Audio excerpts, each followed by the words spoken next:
عجیب بات یہ ہے کہ میرے اور آپ کے دین نے کہاں تک رواداری سکھائی، کہاں تک رواداری سکھائی، اتنی رواداری سکھائی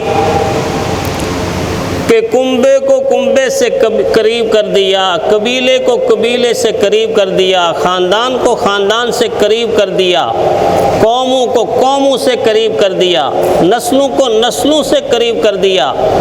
بلکہ سارے جہان کو ایک کر کے یہ کہا کلکم بنی آدم و آدم من تراب۔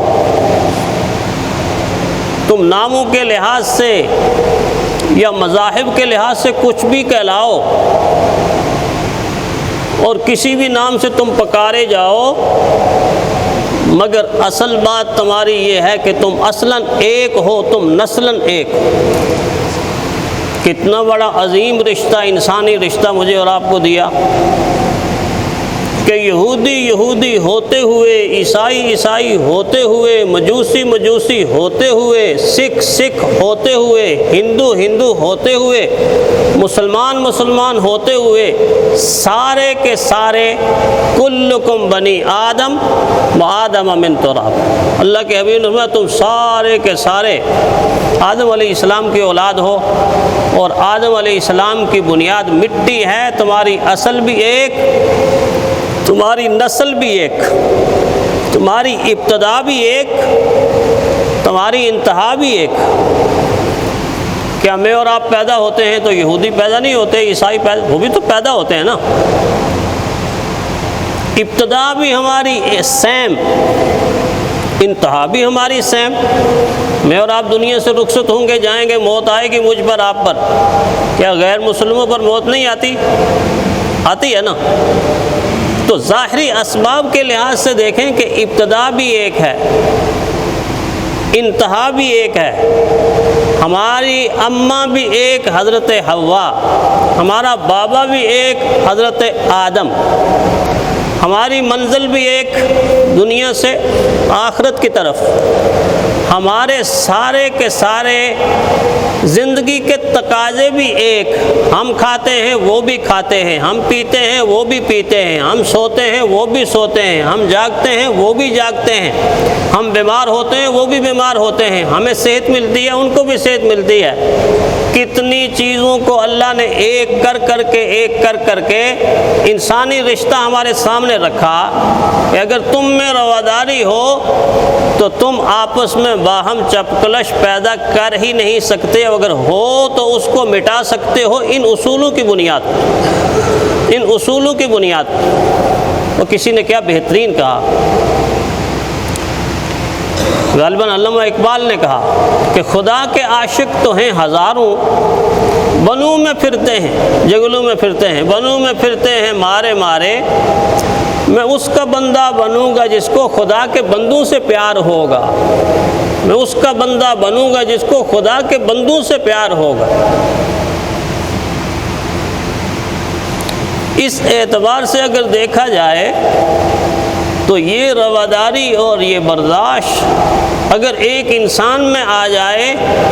تو سینکڑوں فضول جھگڑوں سے اور لڑائیوں سے اور فساد سے انسان باہر نکل آتا ہے،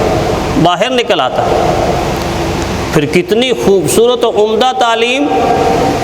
قرآن حکیم کی یہ آیت تو دیکھو کہ وہ لوگ جو پتھر کے بتوں کو خدا مانتے ہیں، جو لکڑی کے بتوں کو خدا مانتے ہیں، جو آٹے کے بت بنا بنا کر ان کی پوجا پرستش کرتے ہیں، جو درختوں کے آگے اپنا سر جھکاتے ہیں، جو سورج کو اپنا دیوتا مانتے ہیں، جو چاند کو اپنا معبود مانتے ہیں، جو مخلوق خدا کی ہر مخلوق کو پوجتے ہیں، پرستش کرتے ہیں، اللہ کی ذات کے سوا شرک کرتے ہیں، ان کے بارے میں قرآن حکیم نے فرمایا دیکھو دیکھو وہ یہ جو کرتے ہیں ٹھیک ہے غلط کرتے ہیں، ٹھیک ہے غلط کرتے ہیں، لیکن مجھ پر آپ پر پابندی لگا دی، وَلَا تَسُبُّوا الَّذِينَ يَدْعُونَ مِن دُونِ اللَّهِ فَيَسُبُّوا اللَّهَ عَدْوًا بِغَيْرِ عِلْمٍ۔ دیکھو جن کو وہ پوجتے ہیں، پرستش کرتے ہیں، جن کی عبادت کرتے ہیں، وہ ان کا عمل ہے، غلط عمل ہے، لیکن تمہاری زبانوں کو یہ اجازت نہیں ہے کہ ان کے جھوٹے خداؤں کو بھی تم گالی دو، برا بلا کہو، توہین اور تضحیک کے کلمات استعمال کرو۔ وَلَا تَسُبُّوا الَّذِينَ يَدْعُونَ مِن دُونِ اللَّهِ، اللہ کے سوا جتنے معبودان باطلہ کی وہ پوجا کرتے ہیں، پرستش کرتے ہیں، شرک کرتے ہیں، وہ کرتے، ان کا حساب ہوگا، لیکن تمہیں یہ اجازت نہیں ہے کہ تم ان کے کسی دیوتا کو گالی دو، توہین کرو، تضحیک کرو، مذاق اڑاؤ، تمہیں اجازت نہیں ہے۔ فَيَسُبُّ اللَّهَ عَدْوًا بِغَيْرِ عِلْمٍ، اگر تم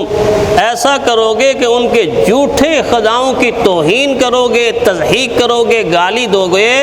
تو رد عمل کیا ہوگا؟ رد عمل یہ ہوگا کہ وہ تمہارے سچے خدا کو گالی دیں گے، وہ تمہارے سچے خدا کو برا بھلا کہیں گے۔ تو گویا گالی انہوں نے نہیں دی، گالی کی بنیاد تم نے ڈالی اور تم نے اپنے سچے خدا کو گالی دلوائی۔ پھر کل قیامت کے دن سچا خدا تم سے پوچھے گا کہ تم نے ایسا عمل کیوں کیا کہ جس کی بنیاد پر وہ مجھے گالی دینے کے اوپر مجبور ہو گئے، بنیاد تو تم بنے۔ ذرا رک کر سوچیں،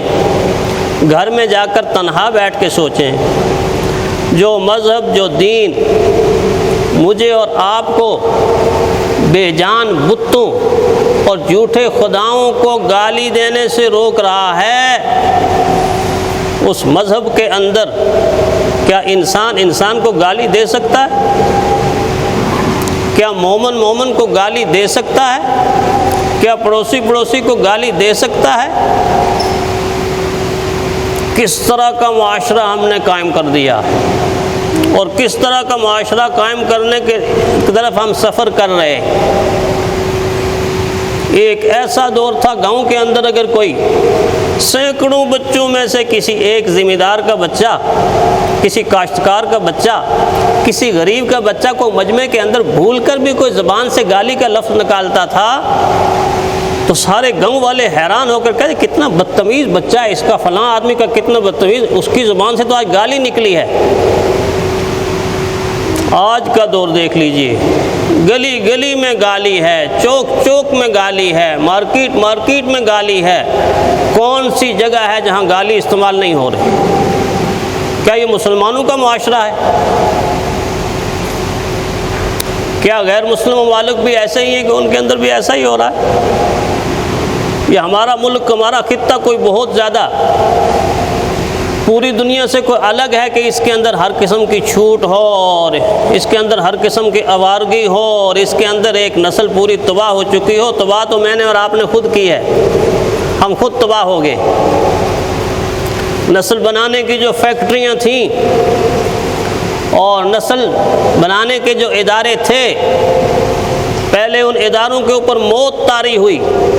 اور جب وہ ادارے اخلاقیات کے طور پر مر چکے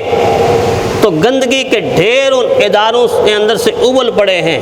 ایک ایک ادارے کے اندر سے سینکڑوں گٹر ابھر پڑے ہیں، گالیوں کے، مغلظات کے، بکواسات کے، فحاشی کے، عریانی کے، بے حیائی کے، بددیانتی کے، جھوٹ کے، نشے کے،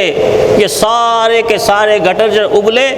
تو ان گٹروں سے نکلنے والا آپ پانی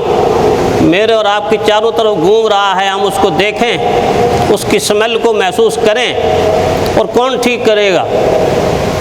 کوئی ہے امید؟ ٹھیک آپ نے کرنا ہے، ٹھیک میں نے کرنا ہے، میری ذمہ داری ہے، آپ کی ذمہ داری ہے۔ اگر نہیں ٹھیک کریں گے تو آنے والی نسل اس سے بھی بدتر نسل ہوگی، اس سے بھی بدتر نسل ہوگی، جس کو دیکھ کر دوسروں کو گھن آئے گی کہ کیا انسانی اولاد ایسی اولاد ہوتی ہے۔